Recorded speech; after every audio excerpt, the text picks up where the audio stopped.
And we're on, Dad. Yeah, well, welcome to a Show Me the Money review of the game on Saturday, Joe. The England, the Ashes, me, the Australians. We've got hopefully two great views today. I mean, I went and got the live experience. You did it off the TV because you had to look after my dogs. No, because but it's a great. I said this to you after the game. You'll have one view of the game which you can see live. There's a TV view which is usually completely different. So I'll start off the narrative of how I think it went for me. You know, from a northerner, let's put a northerner travelling down to London, the experience. So let's start with that one. Um, it's a long job, it's a long journey, and we did it where we went. I remember the little village we went, but we stopped off there 3.5 hours in, parked the car, got a train straight to Wembley, and the experience started. But you're still 4.5 hours in from Harrogate, where we are, Joe, to get there. So it's a real marathon. You know, we set off at 7:30, and you're still, nowhere near. We got to the ground about an hour and a half before kickoff. We was kindly invited into the royal box, Joe. You've always thought your dad's royalty, the king. They call me. Well, I was the king on Saturday, even though I wasn't feeling great. Fantastic experience to hear I don't know if it's the CEO of Australia Rugby League, but it wasn't Peter Blandy, but it was the other guy with Nigel Wood on stage as we got there. Great crowd, some of the legends. Got to see the legend Ellery Hanley again, one of my old friends, and he come and give me a big hug. And as he always does, tells me I was the best chairman he's ever had, but close to Maurice Lindsay. He always finishes off, starts off the king, and then he'll say it's a tie. But it was fantastic to see some of the legends there on show, and the excitement getting there. And I thought about this. Did we all expect that we'd give them a good game? Yes. Did we think we could win? I think so. I think everybody in that room before the game, really optimistic, excited. I walked out into the stadium early because I wanted to see the atmosphere. Wembley's a funny place, Joe. You've been there. We've been there for the football and the rugby. When it's half full and they're not actually coming out, it's a very quiet. I'm not going to say lack of atmosphere. That'd be rude, but it certainly went until the crowd come right before kickoff, and all the lower tier were filled, and we broke the record, 60,000. Let me say this: massive, massive thank you to Simon Moran, who put it all, helped to put this on along with IMG and the RFL. But what an achievement to get 60,000 for the first Test match. And they had the DJs on, and they were rocking it up. But I've got to pull this up.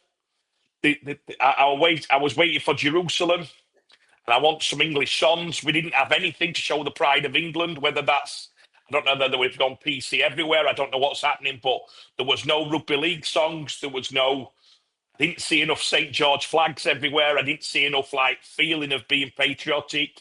It was a weird atmosphere in that thing. We didn't have any songs. The Aussies never stopped, Joe. There was behind the goal on the left-hand side, and they never stopped. There was partying, everything what Razzmatazz. We struggled with atmosphere. That's got to be said. If you were there, we struggled with atmosphere right up to the kickoff. We gets inside, they brings the players out, Joe. I'm going to cross over to you now. For me, live, but we're where we were. We look down. The Aussies look huge. I mean, huge compared to the England squad. That was the first time I seen it on the lineup. What did it look like from your angle? Obviously, there's a bit of a size difference. I think, like you said, I didn't see a massive difference. I think Tino, they've got some big characters, haven't they? Tino, probably Mark on the wing. They've got they've got Angus Crichton, the back row. He's a freak to say he's a back row. He looks like a old school prop playing back row, but he's got. But Joe, both halfbacks of a 6 foot, and I think Harry is quite tall. So I think even the pivots to me look big. Yeah, Reece is bigger than what you think. I think you compare him to some of the other Aussie fullbacks, and he don't look the biggest. But compared to our fullbacks, he's bigger than all. I think size and thickness and density. He's a lot bigger than a lot of ours.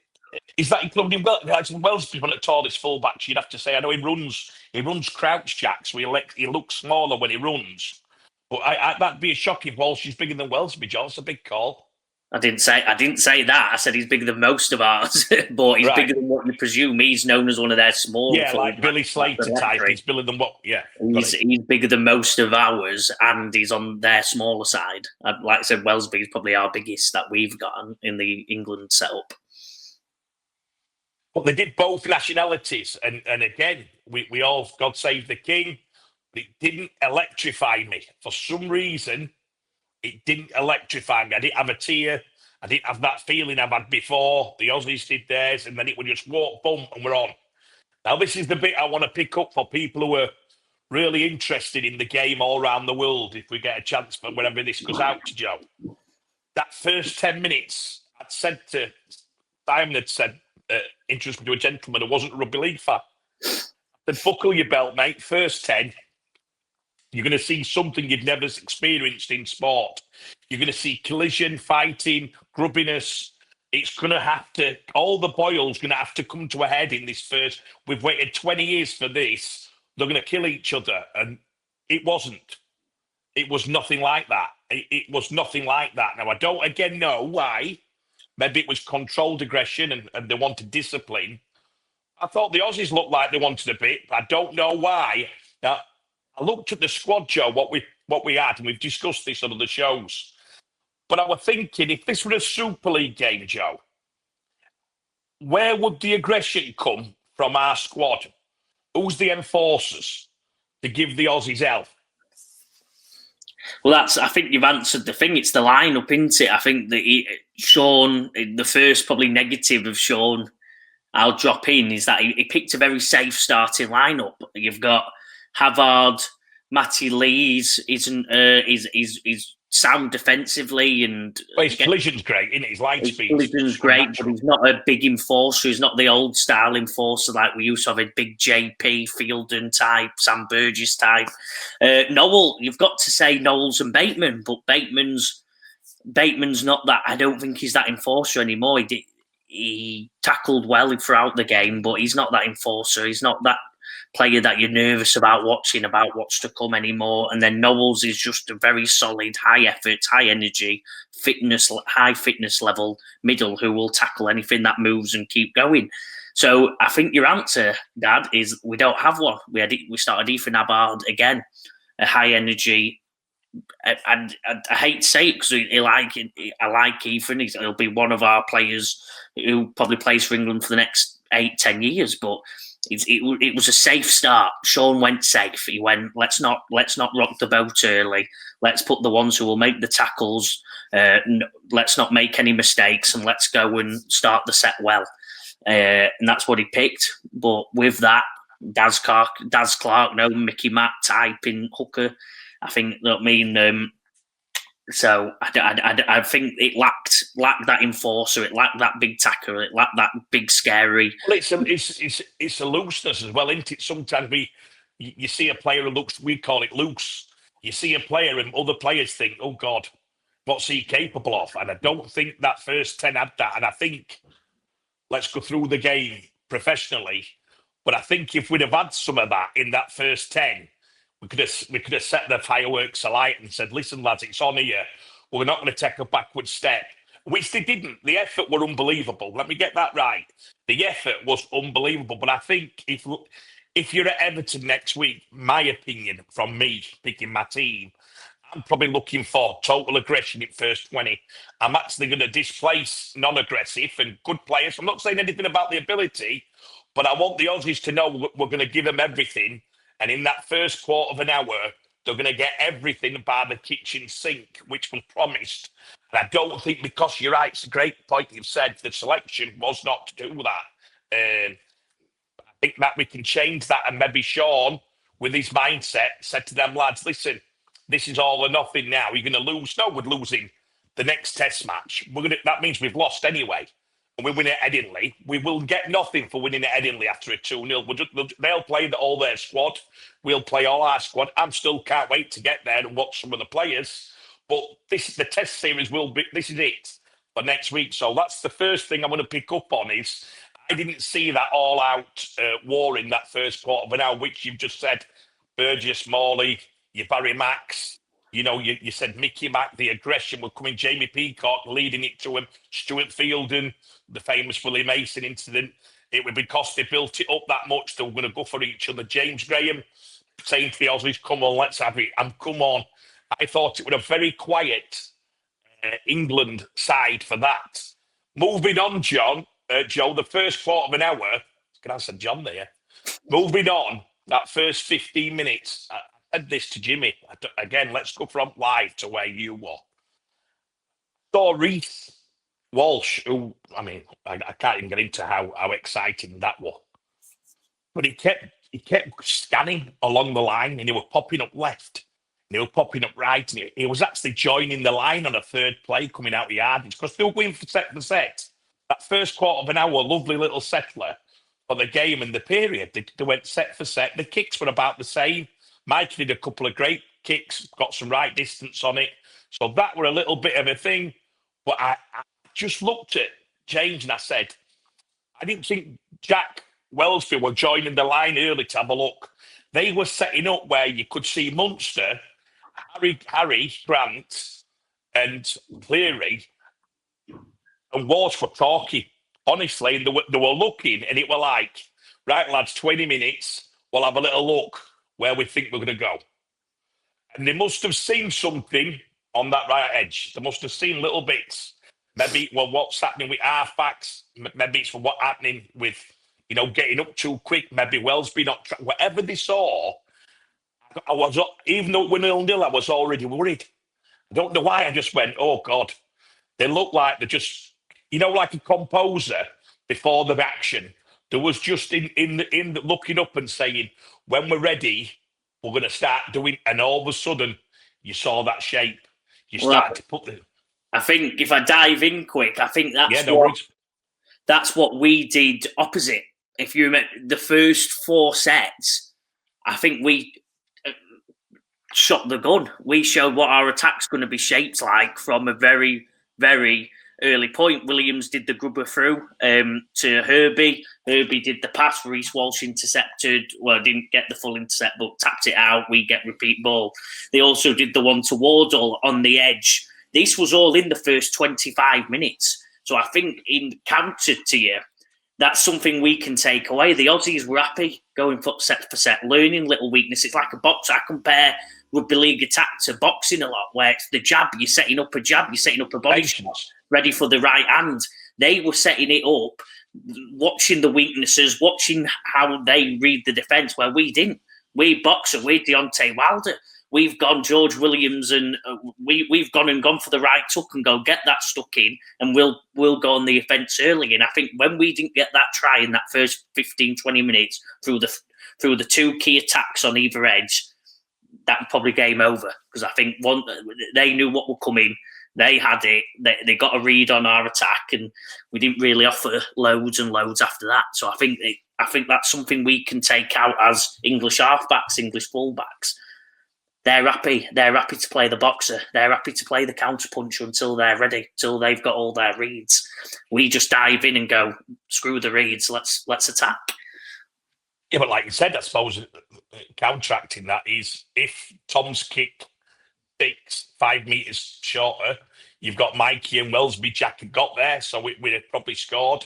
The one with Wardle, that Reece committed himself, if Wardle keeps the ball, it's a walk-in. No, it's a game of ifs on the and right buts, edge with Herbie with the first one. Where yeah. I've got it. But if you were there again, it looked inevitable that every missed chance were going to cost you it later. Every missed chance were going to cost you. But again, let me give you an idea of the atmosphere. It was okay. It was a bit of a nervous. People looking round in the crowd, a bit nervous. You're still waiting for things to happen. I'm now going to move on to a couple of things that happened, Joe, and your opinion from where you were at is when they did get that try, the first one, I think it was Reece on the... Honestly, and I'm stood 250 metres away. It looked as forward as I've ever seen a pass, and we all shouted it. That's not just one. Anybody in our box who'd watch rugby said forward. The minute the referee never give it, you then go into the video ref and hoping something else has happened to get you out of the shit you're in. But it happened twice. The one that got disallowed and we got away with it because they give obstruction on Dom Young. And that were forward, behind the back were forward. And he never called that. We got lucky because they went back and went, oh no, it's for the challenge on Dom Young. So I would say if what Mickey's saying last week is true, that the referee is going to get judged this week and next week on them decisions, and then that us gets the final, I think Matt might have put a bit of unwanted pressure on making sure he didn't look biased towards England, because I do believe he was in the right position both times to say that, they were forward. And listen, if it is a margin game, that means a lot. I'm not making excuses, but that means a lot to us. That one of them was allowed to keep, and the other one, we didn't get right. We went back through the foul. But if you look at that, what we're saying, a few chances for England, definitely a bad decision for me. I don't know what everyone else thought. The forward pass. On the plus side, you realise you were in the motion of watching a superstar. We've watched the Aussies, we've watched the NRL, we've heard all the hype, we watched the grand final, watched the semi-final. I've been looking to watch about 20 test matches, and as soon as he went clear and did that dive, you knew then that'll do more for rugby league in UK than most. Just that dive along 20 air, bang, the way he celebrated. As a game lover, massive for our game. We should have put that everywhere. Saying the Aussies are in town. They say the Aussies Kangaroos are one of the best team, like the All Blacks, in the world at any sport. They've never been beat in a test match for so many years. I think Kiwis have beaten twice. But this is that were Joe, that were a super. It was emergence. What happened later on in the game? Well, no doubt you were already watching a superstar in action. 100% unbelievable from minute go. Every time he touched the ball, you were nervous. Looked exciting. Everything he did, he were involved in every set. He got his hands on the ball. Was around the ball at all points. You couldn't watch that game without thinking. If you've watched any rugby league beforehand of the NRL, Reece Lightning's coming. You were nervous. It would come, and then obviously once he did explode, and people who don't watch rugby often don't know who this Reece Walsh is. You certainly might. My granddad Ken were watching it with him in the thing. He were watching and then went, "Who the hell's that?" when he scored, and he couldn't get his head around it. So. I think all around the world, Reece Walsh will be one of the most talked about people in the country at the moment from the weekend. Yeah, and that happened to me. Guy in front of me said, it's exactly the same. Who is this guy? Who's the athlete? And that's what we have to embrace. Going into our time, Joe. Again, we give that penalty away. They got the penalty. That seemed to take a little. I don't know why. That seemed to take a little bit out of us as the crowd. Like, oh, God, and now all of a sudden you're a point more than the try and the point. You're thinking, oh, no. But again, I've got to be honest, inevitably, there was something happening in the crowd watching the game. And there was a calmness about how much Cleary had done, how much Munster had done, how much Harry Grant, who we were all like, is he the real deal? They look very ordinary at times, just doing the simple things. What I started to notice again was the shape. They were starting to put this shape on. The back rowers, I'm just looking here, Joe, the two back rowers for them, which were Angus Crichton and Hudson Young.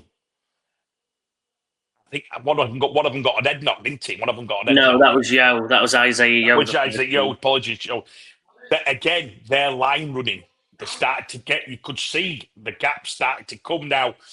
I asked an halfback, I'm not mentioning his name, it's not fair, one of our halfbacks who played at a lot of, great levels. And he said that edge defending, and I think you did your own little bit of homework to improve like we do. You went to, we can mention, I suppose, in a way, Longy and Gailey or Danny, whatever it was, we go to it. And they were saying that, you've got to get that edge right against the Aussies because it's so essential where they're going to go eventually.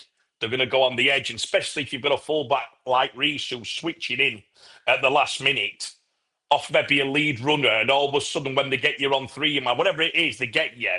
Like what I was shocked at, and I think we're going to talk about in a minute, one at tries where you said Walmsley ended up as 3-man on an edge. 4-man, yeah, he was on 4-man on an edge and it made no sense. He shouldn't have been anywhere near the play. He might have even been 3-man. They were swapping, and that's where that was the Crichton try. So they've passed it over to Crichton. There's a bit of a gap. Walmsley's coming across. Walmsley should have been the man there, but sadly, somehow he's ended up anywhere near an edge. He's criminal for the sport, really. Alex has got a lot of positives about him, but I'm sure his edge. Well, he lifted us all, Joe. You know, when he came on, when we got Alex on with that 20 minutes in, he lifted it a little bit. He did 2 or 3 big carries. Tom Johnson caught first 4 high bombs. We were all the positives. Well, we were thinking, go on, Mikey did some great kicks. George is running ball, and you're thinking there were little positives, right? But then when that penalty went over, again, we all go back. I didn't go back in. I just stayed out. I wanted to soak it all up. They come out with second half, and I thought, right, Wayne, what would Wayne be saying? How do you lift it? Where did they see the gaps? Every time they got them were on little short side plays, little lead. All they did with England really were little leads, and they managed to get quick numbers in short spaces, which is weird for me because playing Aussies, if you said keep the ball short and keep the skill high, but let's not go for these big spreads because, and I want to say this, Joe. Jack Wellesby's had a lot of stick, absolute lot of stick. And I got asked before the game, and I said, I don't know whether this season when I play Jack at fullback at the level he's going to go into here. Let me just stick up for Jack for a minute. Jack Wellesby has been one of the best young players to come out of the UK in the last 25 years. Did I ever think he was a natural fullback? I didn't. I just thought he was just an extremely talented player who could play 6, 13, centre, probably anywhere, fullback, put him anywhere. We first saw him in the England Test match against the Aussies. But Jack doesn't shape up in areas that them type of fullbacks do. He doesn't do that, and he hasn't got that burst of pace over 2 meters where bang, God, what they've got. Them certain players have got it, and that's what usually the fullbacks got. If you look, the ones in our country, Jive. You look at the lad Dufty. You look at the lad at Leeds. They've got these electric feet which can do things in a second because it's the only position on the field which you're not marked. You're floating. We picked Jack in that position because he's such a supremely talented person. He's got a great competitive edge. I think it was a big call to play Jack with how this season went for Jack as well. I don't want anybody to critique Jack. What he's given England, he's been unbelievable for our game. And by the way, loyal to our game. He got big offers, Joe, to go to NRL, massive offers to go over there. And now they're all saying he wouldn't have made it anyway, like we do. All the after-tier talk, we wouldn't have done it. You can't judge that. You can't judge that on that. He's had injuries this year, and Saints haven't been great this year. They haven't been a top 3 or 4 side all season. They had a little run at the end, but they haven't been in that top thingy. So let me say that. The difference on the other side is when we went back out the second half the people have got the seats. And I don't know if it was Mikey or George did a long kick. Mikey got there first on Reece. Jez did the kick from dummy half, didn't he? And the commentators on the TV were like, what a kick. He's found space. He's found a gap. Here we go. Let's get the kick. And again, one of the biggest cheers of atmosphere, Jez Litton getting warmed up and coming on again. Everybody, here we go. This is the kid we wanted to set the Aussies on. He'll start sparking the ruck up. What was surprising is how much composure he's kicking straight away, like you said. He looked like he saw something, kick early. He did the kick. Mikey gets there. Now, whether Mikey didn't judge to his right where the others were. Now, you asked me earlier on, how does that one work? I would say sometimes you have to slow down if you're first there and make sure you're good as a line. But you can't, especially with Reece. You'd have to make sure there's 4. On a 60-metre kick or whatever it was, you'd have to make sure you've got enough. So sometimes they all slow down for each other to get there. Or the other one is what Mikey did. He might have rolled up the line speed of the others. and said, "Wait a minute, I'm here. Where are you?" Because then when he made that 80-yard break, and I thought they'd scored. When he put it inside, I thought, what a great scramble by Herbie. I mean, I think it were Herbie. It were Yeah. unbelievable.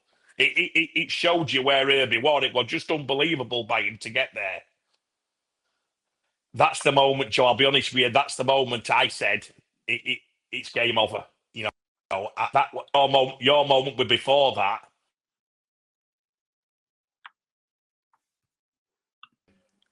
Mine were on that moment. I thought to myself, "Oh no, he's just been given an 80-yard break by us not doing the basics." So we talked about the basics, edge defence. We talked about the basics, kick chase. We talked about. I'm going to have to be critical on England. They didn't quite. Walmsley in the second half, we'll talk about, ended up on the right edge. We didn't get certain basics right at that level, and that's got to be criminal. In my opinion, that's got to be criminal, because the one thing I was taught off rugby off Ellery Hanley was, when they were at Doncaster, get the basics. That good, that they all know it. They all know exactly what to do. If after that you get beat, that's all right, but not to get done on like a kick chase or a edge defence wrong read, or having a position of a player who shouldn't be on an edge end up there. So that for me, Joe, when he made that break, I thought, oh God, and then, you know, that next 20 minutes. Yeah. Oh God. You know, you know what I didn't like, Joe? I didn't like, and I'm not going to mention who was next to me, Jimmy. No.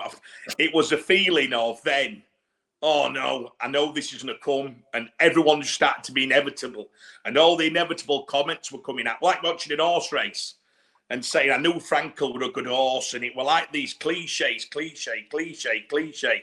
and all the excitement of the fans had give up, Joe. The cards were in.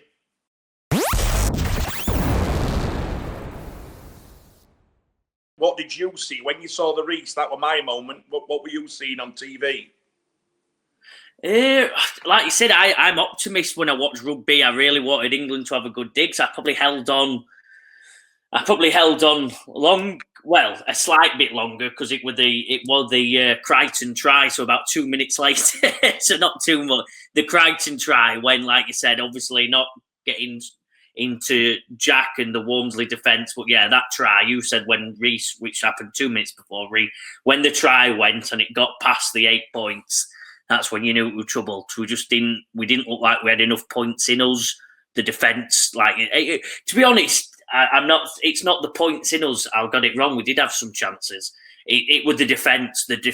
Our defence, I thought would be much, much crisper. As we said, the edge defence, and when Crichton went clear and just scored a try untouched, that doesn't happen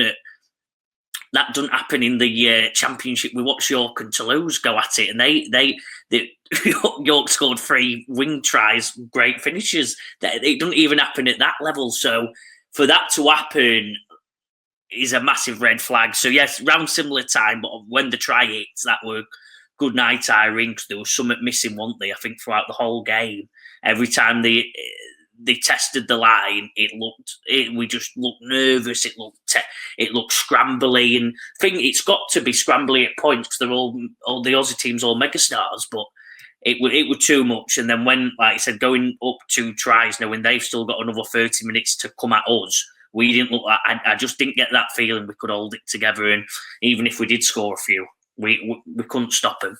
We ended up not stopping them. So yeah, the try after 2 minutes later, Crichton scoring, and I think that was a good night, Irene, for me. There's a weird one where, again, Jack. Everyone's been questioning why Jack froze on the spot. But if you watched it, which we have done twice today, there's actually where his eyes are on the inside. He's thinking that the back row were going to put the inside in.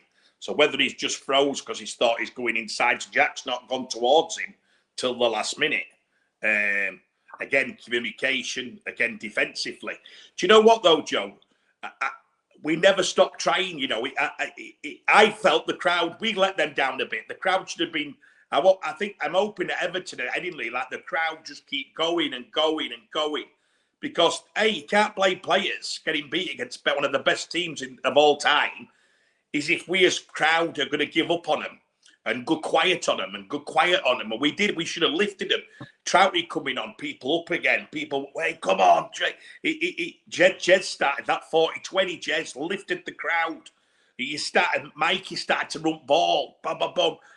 Mikey were looking up to score the try in the first half, the offload, and he got just, when you look back, we maybe failed them as well. In the crowd, maybe the country should have got behind them. And because these guys were some comments like you hear talk absolute bollocks. Like the effort them lads put in were unbelievable. If we can strict up the basics of the game and that edge defending and that kick chase, and maybe when George did the grubber, I was thinking it worked. Why go away from something that works? If we get any field position, grubber it. We did a couple of kicks where we never hit the winger. We just dropped the kick short. You can't do that at that level. Unfortunately, you get about, against Aussies, Joe, you probably get 8 to 10 good field position plays in a full game. You're very lucky. You've got to execute them. You've got to put them under the most immense pressure on them kicks that you've ever seen. That's got to be. And I'm going to say this, Joe. Towards the end of the game, that bit of magic of Munster. Now, any young halfback wants to know what they talk about tempo. We're very lucky in England. I think Truey's got tempo play. Jake can do it, but it means he's playing fast and slow.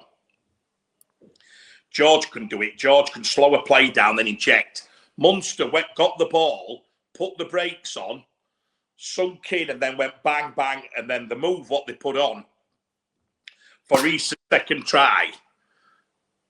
Listen, you can watch rugby all over the world for the next 20 years. That is sublime. That is the best athletes in the world on the top. And sometimes there's nothing we can blame. We can't blame anything on that one. If you're lucky enough to be there and watching that all over the world, Joe, it was some of the best rugby I'd seen. That minute there, that try, if you put all the elements of what they all did, world class.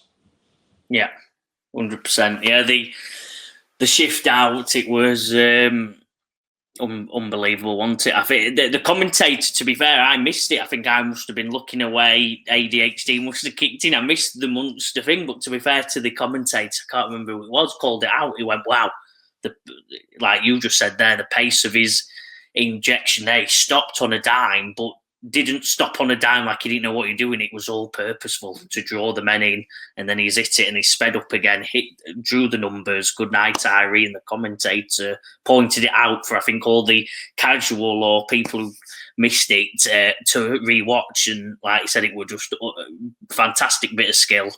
And yeah, that's why Munster's one of the top 5 highest paid players in the world, and that's what in international. That's got to be said, doesn't it, Joe? For people who watch our programme, let's get something straight here and let's get something honest. Their salary cap is probably 22-25 million. If you capped up their players for Australia, the value of that cap would be got to be 25 million. Got to be. Our value of our cap would probably be 3.5 million. We've probably got maybe 4 million. So let's be realistic here. You're taking on a £25 million cap against a £3 to £4 million cap. That's just the way it is. That's the way the game works over there. They have 10 players to R1. They have 10 players to R1. They have 10 players, juniors to R1. There's the £1 billion industry. Our total spend is about 26 million on play. So the difference is for them lads who do that for England and Sean and all his staff. We've got the toughest job in the world. It is such a tough ask. Again, that's sticking up and passionately sticking up. I know a lot of people who don't follow rugby don't understand that. They think it's like England Rugby Union. When they play Aussies, they go, oh yeah, but we compete. Well, yeah, you would do. You're on level playing field with feet, with money. This is a different level. This is a different level. The only player who'd be on that type of money for us is Herbie.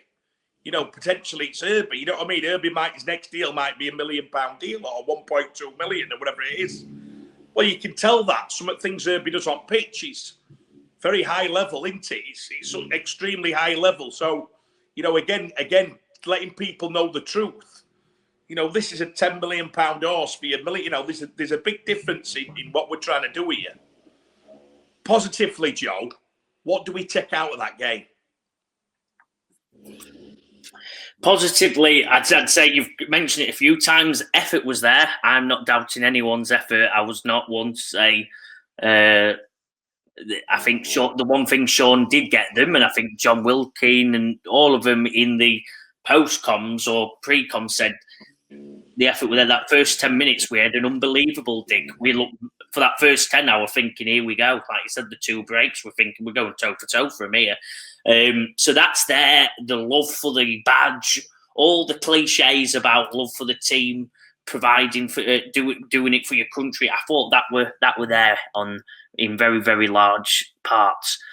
The other positives is little bits in attack. We did have, if we go into that first half, obviously we've all said, I doubt many people don't say it, that the Reece Walsh first try was a forward pass from Mark. I can't pronounce his name. They call him Magic Mark, or I think that was a forward pass. If we execute one or two of our plays, Tom Johnson kicks it a bit softer, or Jake Wardle does another dummy, breaks through with his one dummy, gets a second dummy, and gets past Reece. Or on the other side, they get the pass to Herbie. There's 3 moments there that if we get at least one of them tries and they don't, if we're 6-0 up in that first half, it's on. It's on. It gives players hope. It gives the fans hope. All the negatives we spoke about completely changes if we're 6-0 up, as we could have been. That there's not a crazy world to say we could have been 6-12-0 up in that first half if we execute a few things slightly better. They got their try with a forward pass. They still look phenomenal. But if we go up, that's our rugby. We're ahead. We'll grind them. All the Aussie fans were getting annoyed at the ruck speed, but that's our game. It's what our game's built on. We'll wrestle you. We'll time the ruck perfectly, and we'll squeeze you out. We'll do all the things that and get under the skin. We couldn't have got under the skin because they were up. Who cares if we get under the skin? They know they're up, and if they're 1 or 2 tries away from going 20 up. So I'd say that we did show massive sparks in attack at times, and the effort was there. We'll get into the negatives in a bit, but that's your positives for me. That's great comments. I think it showed with the Das Clark try that there is, even the build up to that, we're keeping the ball short, hitting leads, getting quick play. Das finally saw the gap. We could have met more of our field position. When you get them 8 or 9 chances, the skill's got to stick. It's got to. The fullback has to come into the line better and offer that option either side, or even if it's through the middle. So that whether that brings me to today, will he drop Jack for Brimson? If he's as fast as what you're saying, and he has got that, what the fullbacks have got, he's got to look at it. I've got to be honest. And also, you've got to look at Sean. What a decision to make. Do you keep loyal to a player who's been unbelievable for you? Or do you say, sorry, son, this is the Ashes. This is a big... Wayne's calls this week are going to be that big. It'll determine whether we have a right crack at this. I think if he gets the aggression a bit more in the pack, that means be aggressive, be brave who you pick. And go for that type. If we're going to go names, our options are Mikelai, our options are Morgan Smithies, our options are, I don't want to miss many out here. Callum based on his form at Leeds. Callum, because what you're on about transferring the ball from loose and getting some movement in that middle. I still think that your Trouty could do that if you got Trouty in there or somebody else. Trouty's hands are unbelievable. Play him as a loose if you want to do a bit of that. He can do it. So I've not came to that yet. I've not raised that point yet. So this Wayne is now the game finished. I saw how sick the lads were. The first thing on them lads' mind is that I text Jez. I put, tell me what you saw, and he said, I'm just so devastated that they didn't, like, just a little bit. You could feel it. It was a feeling of frustration, which is what he felt. And he said the lads feel frustrated that they didn't take the chances, that the little things that happened in the game but they definitely thought they was in the game. There's not one of them come away thinking, do you know what, we could have a right go at these at Everton. And let me tell you, we've done the political thing at Wembley because it helped London. Again, does it help the game long term? I don't know. We've been trying to do that for years. We certainly give the Aussies, and the Aussies in London they backed it. There were about 4,000 come from London and who were living in the area. So they got to come. Would they come up north? Probably not. So that's a big plus. But for my 17-hour day, I'm happy we're down here. And I hope we're as close to that pitch as we can at Everton. And I hope that we blow the legs off. But I think the big calling, what this programme is about now, looking forward. So let's leave it as being, I'm going to give England 7 out of 10, Joe. I think could have been better on the basics. The little things could have stuck, the little bits of skill that could have converted a try. I'm going to give them 10 for effort. And I'm going to give Wayne, 8 out of 10 for a couple of selection things that I think they need to get right to start that game. I think if they start with a more aggressive endeavour and just look in the eyes and say, we're not going to take it, I think they've got to do it. I think he's got to be more aggressive in that first. And that will relate to the crowd, and we've got to do our part. Our part's got to be massive. I'm telling you. An Aussie reporter, their top reporter this morning, said the atmosphere was absolutely dialed. He's called it right. It wasn't a volatile atmosphere. It wasn't a singing songs and let's beat the Poms and Aussies and all this. It was a very, I don't know. I can't even describe it thinking about it. My two changes, I think it's like you said, it's all respect. On the podcast previous, I called for Welsby to be fullback. I disagreed. You said Welsby's got to start. I think I've got that one slightly wrong. Not against Jack, but I think we need Brimson in there as that. Just in that attack for me, the attack stagnated a bit when it got to that edge, and Jack was still trying to figure out chuck that over the top. But I think that spooked him when he got that wrong. Him and that connection with Dom Young, and he never played. We played with him himself a bit. I think Brimson's got to start there for that attack and just provide that extra bit of spark and that extra try scoring opportunity that I think could have been there. And then my big one, which is like you said, you touched on it there. I think we need a ball playing middle, whether that's Trouty, whether that's Callum Watkins, what he's done at Leeds. He changed the Leeds season around. Leeds were up and down before Cal come in. Jake Connor were playing well, but fullback he didn't play as well. And they were trying to get the attack. There were some good moments, some bad, and then Cal come in and just dominated that middle not with his carries, not with his roughness and toughness, but with his ball playing ability to connect the middles with offloads, with shape, with organising, with his outside backs and his half backs. And I think that's what we missed. Knowles is a tremendous athlete, a tremendous tackler, carries with heart, intensity. His one weakness is that he's not a ball player, and I think it showed that middle. We got some. I disagree with a lot of people saying we got dominated in the middle. I don't think we did. No, I don't. I just don't think we connected it all. I think if we get the offloads going, get the shape going, go 2 or 3 up with 3 middles running at him, I think we can get a lot of joy there. Honestly, Joe, the best to beat Trouty. I'm telling you now, he's had a great season on the pitch, being aggressive and being that dominating character that he's come to be this year.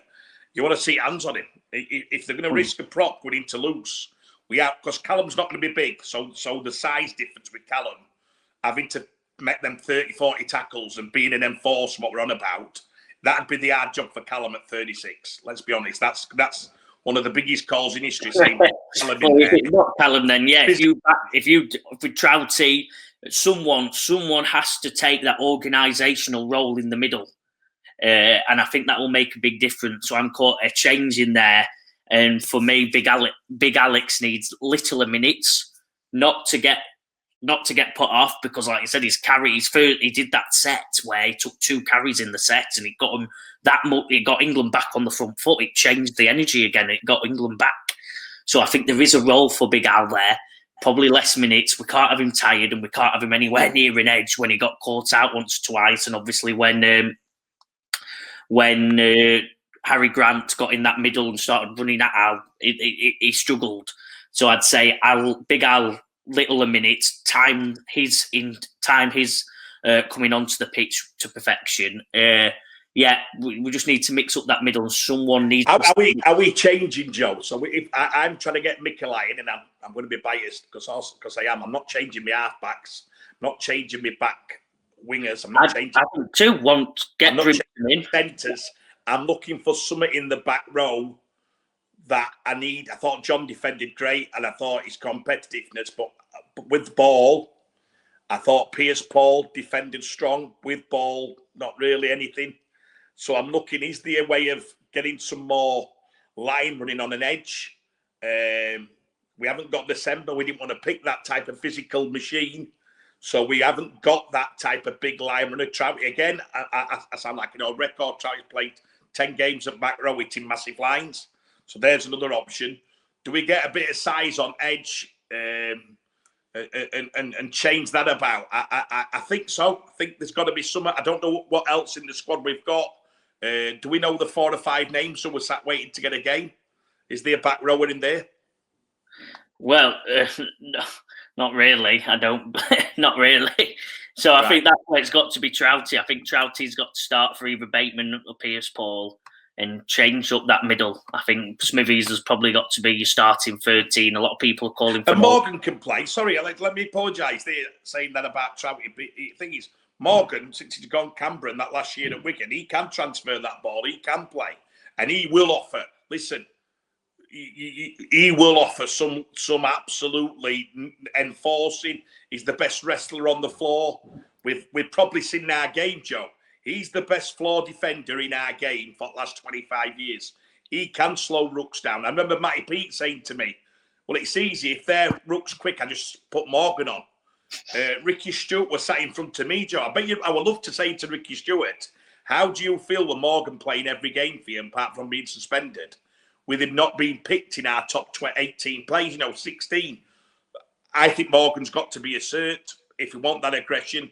Mikelai's got to be, Joe. Mikelai at 6'4" and 105 kilos has got to have his chance to get to Aussies.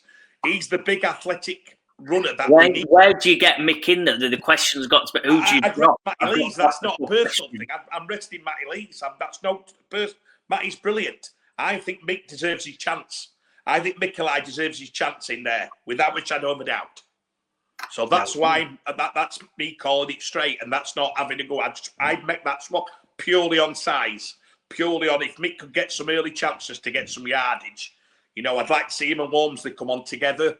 And then if you're going to go for the aggressive start, you want probably Morgan Smithies. You probably want, maybe that's where John is good because he is aggressive.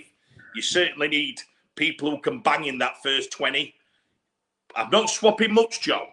I'm just 3 or 4 positions that I think Wayne is. Well, that's a lot for a swap. Well, in these ones, you don't say it pretty similar. I'll say it again, Joe. If you're a player, you only get picked in last Test match. It's fantastic to get picked for your country. The thing is, but this is the game. If you really want to do it, if he's going to make a call, it's all right making it when there's no pressure on it last game. Come on. That's not making a call, is it? 2-0 down. Oh, by the way, Mikelai, Morgan. Come on. That's not making a call, I promise you. That's just giving that squad a game when the Test match is finished. You know what I mean? We want this to be competitive. The Harry Smith fans will be saying, did George and Mikey do enough? I think they did. I got 3 or 4 texts from Aussie recruitment managers, and they were raving about Mikey. Honest, they were saying, why are you not giving the ball more to Mikey? Why is he not running the ball more? And I was thinking, I don't know. I thought him and George did good enough, apart from the edge defending, where I don't know what happened. I don't know what system they'd been working on for the last 3 weeks to stop that happening. I don't know, but I thought I want to make a big, bold prediction here, Joe. I think we're beaten by 8 at Everton if these things happen. Aggressive start. We execute the small bits of skill. And they're not difficult plays we put on. There were short leads on short sides. There were little short. If we execute 3 or 4 plays and then we get the kick chase. Once we're in the lead, we've got to score first. I'll say this again to all the fans. You've got to score first. If we score first and we can manage a lead by bashing them on kick chase, and the fans have got to absolutely make it a cauldron, we can beat these 8 points and take this to Headingley. And the Headingley game will be the best game of all time, because you'll see a test match decided. That's not been done like that for 25 years at Headingley in front of 20,000 cauldron. Well, if we do win at Everton, that I'm the genius there, because on the podcast and everyone I've spoke to slaughtered me for saying we will lose game 1 and we will win in Everton. You did say that. I thought Wembley's. You can't be talking that yet, because it's odds we've now. We've not won yet, but I honestly, I'm more optimistic than most. I think if Brimson starts, sadly, like you said, Jack in the attack just slowed a lot of the attack. He looked like he just won with the speed of the game, and he was trying to make his decisions, and it just didn't come off. Whatever, like you said, I love Jack, but just didn't come off. I think if Brimson speeds up the behind the back plays to the full back, I think that makes a massive difference for us. And then, like you said, Wayne's got to get that mixer pack right. I don't think Havard starts for me. I'd have, like you said, either Mike McMeekan or Big Mick. Either one of them has to start. I don't mind Matty Lees, but maybe off the bench. I don't know. They'll find a way. Yeah. Morgan Knowles should play, but I think Smithies probably has to start. I think 2 calls for me. Forget the rest. They can make the rest. He can do the rest how he wants. I think we get very close to winning if Smithies starts and Brimson plays full back, and I think we can give him hell once again. We nearly give him hell. We didn't quite execute. We had some plays. They didn't come out. It were very slow and clunky at times. 2 major changes for me, and I think it's a very, very, very close game again. And it's how easy it is, Joe. We'll leave it on this. It's how easy it is. It's all in the lads' hands. I don't think we've got an injury. I spoke to 2 or 3 of the players. Frustration. That's a great sign, frustration. Usually, if you get outclassed, and I've heard lads play Aussies and Kiwis, well, mate, they're just too good. That definitely won't coming out of what I've heard. It was frustration on a level you can't believe. If they're frustrated, God knows what Wayne and his staff are. And I think this, Joe, if Wayne gets beat second test, we go to Headingley, we play others, it's 2-1 or 3-0. I'll say this, and I hope I don't want this to be controversial or somebody grab a headline. It's not. I think it'd be very hard for Sean to take the side into the World Cup, Joe. I think we probably need a shake-up. We're all behind Wayne. I want Wayne to smash this. It took a lot of stick, Wayne, for a bloke who's done what he's done on the field and off the field for our country. He's took some right stick. And I don't like the personal stuff. No chance. We're best piss takers in the world. I won't let any man say that to me, what some of them were saying. And I hope he rams it straight down the throats this week. And he tells him he wants to see them all at Headingley, Aaron Woods and all them who said it. Say, let's see you all here.